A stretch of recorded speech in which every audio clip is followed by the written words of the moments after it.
I think AI was much more fun when it was shit. Let me explain.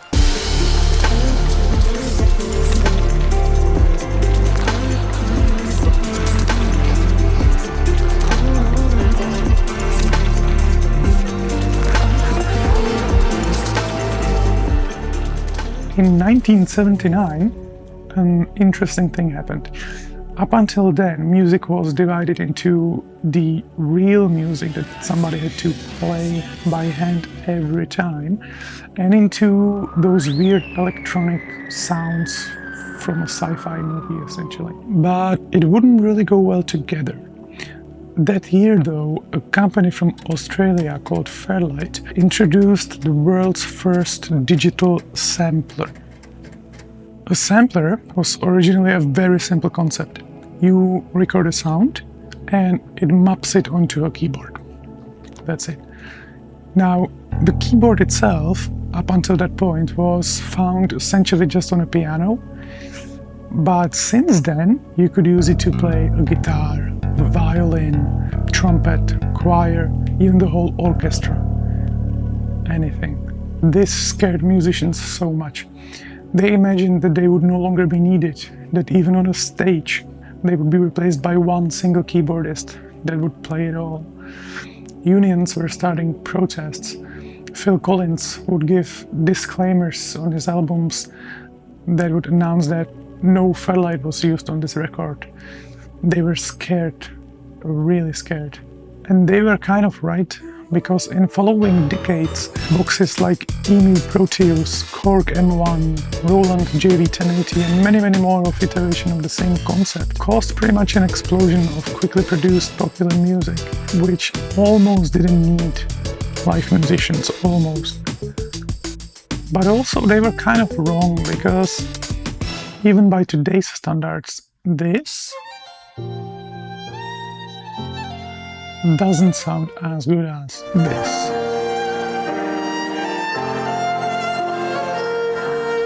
The more thoughtful ones realized, though, that the concept itself is actually much stronger, that replicating already existing instruments is kind of boring.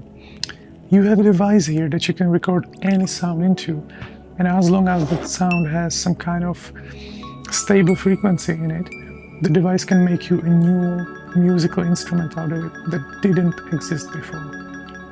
That's huge. Probably the most famous example was Peter Gabriel, who actually was such a fan of Fairlights that he distributed them from his house across Britain. But not just him. Part of early hip-hop culture was crate digging, where producers would go to vinyl shops to search for interesting records and then sample bits and pieces of them into old Akai samplers and use them creatively while making beats for their friends. Just be careful about licenses if you want to do this. Well, and today, samplers can do stuff that would be completely unimaginable back then.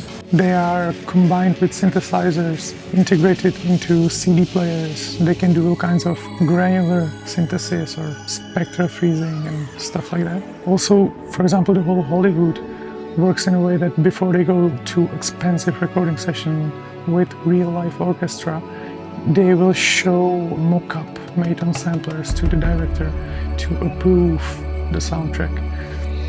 I think in 2024, we are at the same point with AI as we were in 1979 with sampling. It looks like it's going to replace us, but as with the sampler, imitating real musicians, real producers, isn't that a bit boring? I mean, we already have those.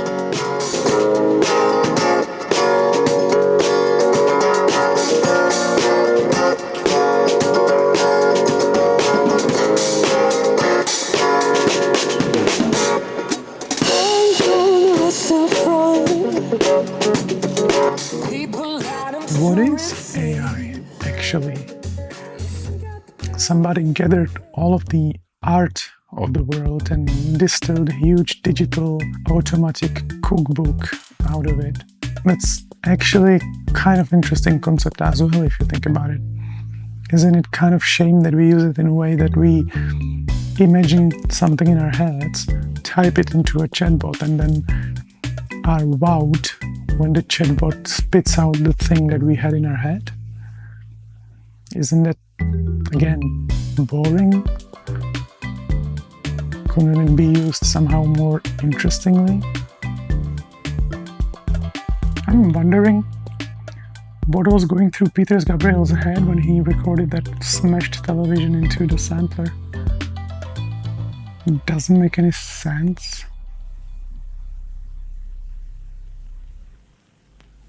No sense. Since language models respond to text, I was like, let's give it a nonsense text. But it shouldn't be completely nonsensical, because then the model would have nothing to pick up on. So I made up a word. Don't ask me to read it. It's unpronounceable. Obviously, I'm not a native English speaker, but I don't think it would help. Nobody can read this shit. Anyway, what's interesting about the word is that inside of it there are mangled little bits and pieces of actual English words. It looks like something from Harry Potter. And the idea was that the AI model has these pre-trained pathways in it. And while analyzing the word, it might go on some interesting journey upon those pathways. And it might end up somewhere.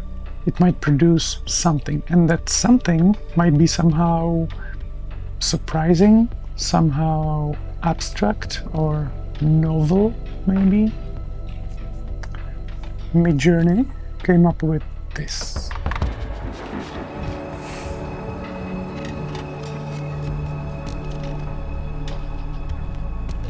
So naturally I wanted to do the same with the music models, right? But the problem from today's point of view was that I've done the whole experiment few weeks, maybe months before they introduced the new models, Suno and Udio. So I had to use older ones, more primitive ones. One was called Music Gen and the second one was called Refusion. Music Gen came up with this.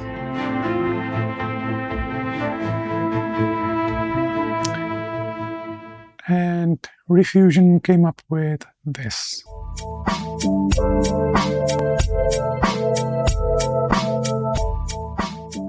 If I have done this test with the new models, it's very well possible that I wouldn't even get to the next stage of this experiment. But because these weird lo-fi unfinished sounds were somehow interesting, almost like haunted, I just had to play with them a little more. So I imported those masterpieces into Ableton. I found out the notes it was playing and kept the ones I liked, changed the ones I didn't. I've played the notes with my own instruments and I made some of them sound like in the original and some of them custom. I've added bits and pieces of dialogue where I try to force ChatGPT to admit it's alive, narrated by 11 Labs, of course. And I finished it with a little style transfer experiment where you can change any sound, like this little lead, into any other sound, like this weird plasticky violin. Also some custom sound design, custom melodies. And the result sounds like this. What the hell was that?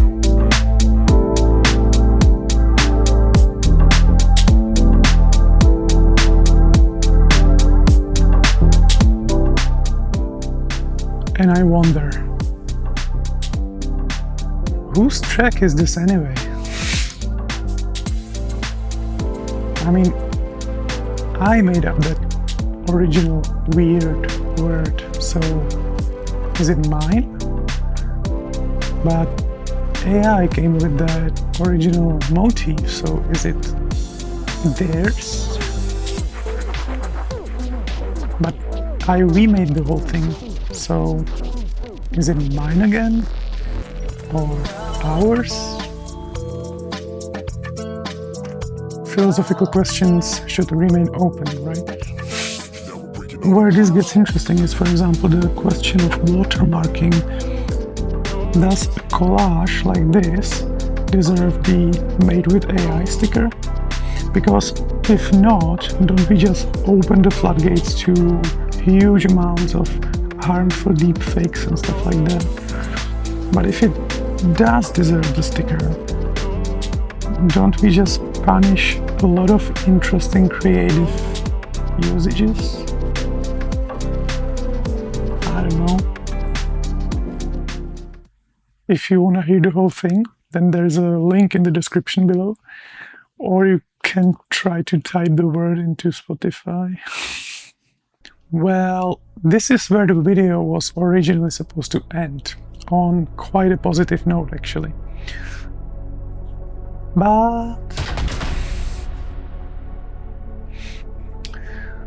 so naturally I try to put the same weird word into those new models, into Suno and Udio, and out came, for example, this,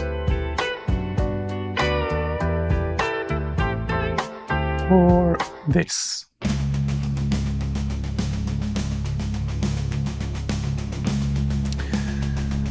You know, when you hear that, you don't want to do anything else with it. It's just finished.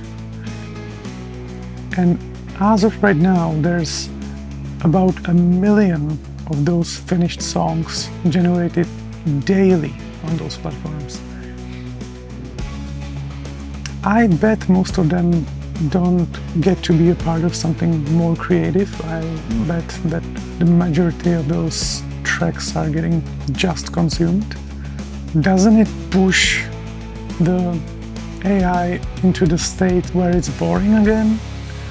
Where it's just imitating something that we already have? Wasn't it more interesting when you had to do something with the result because it was urging you to do something creative? I don't know. I wouldn't shut down those old models. Quite the opposite, actually. Vintage AI. By the way, do you remember how I refused to pronounce the word? Well, fake rapper didn't have a problem with that.